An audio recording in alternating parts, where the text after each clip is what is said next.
ഈ അടുത്ത കാലത്തായിട്ട് യുവാക്കളിൽ പെട്ടെന്ന് കുഴഞ്ഞു വീണ് മരിക്കുക, ഹൃദയസ്തംഭനം വരിക, ഇങ്ങനെയുള്ള വാർത്തകൾ നമ്മൾ കേൾക്കുകയുണ്ടായി. അപ്പോൾ ഈ ഒരു സാഹചര്യത്തിൽ നമ്മളെല്ലാവരും പറയുന്നുണ്ടായിരുന്നു, കൊറോണ വാക്സിൻ വച്ചതിന് ശേഷമാണ് ആൾക്കാർക്ക് ഇത്തരത്തിലുള്ള ഹൃദയ സംബന്ധമായ പ്രശ്നങ്ങൾ വരുന്നത് എന്നുള്ളത്. അപ്പോൾ അങ്ങനെ ഒരുപാട് പഠനങ്ങളുണ്ടായി.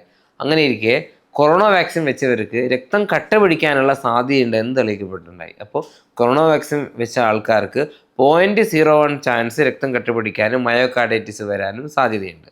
പകർച്ച് ഒരു ഹൈപ്പർ ടെൻഷൻ, ഡയബറ്റീസ്, ആൽക്കഹോൾ ഉപയോഗം, സിഗരറ്റ് വലി ഇവയൊക്കെ 5 മുതൽ 10% റിസ്ക് ഹാർട്ട് അറ്റാക്ക് വരാൻ കൂടുതലാണ്. അപ്പോൾ നമ്മൾ കൊറോണ വാക്സിൻ്റെ റിസ്ക് കമ്പയർ ചെയ്യുമ്പോൾ 100%-ഓളം അധികം.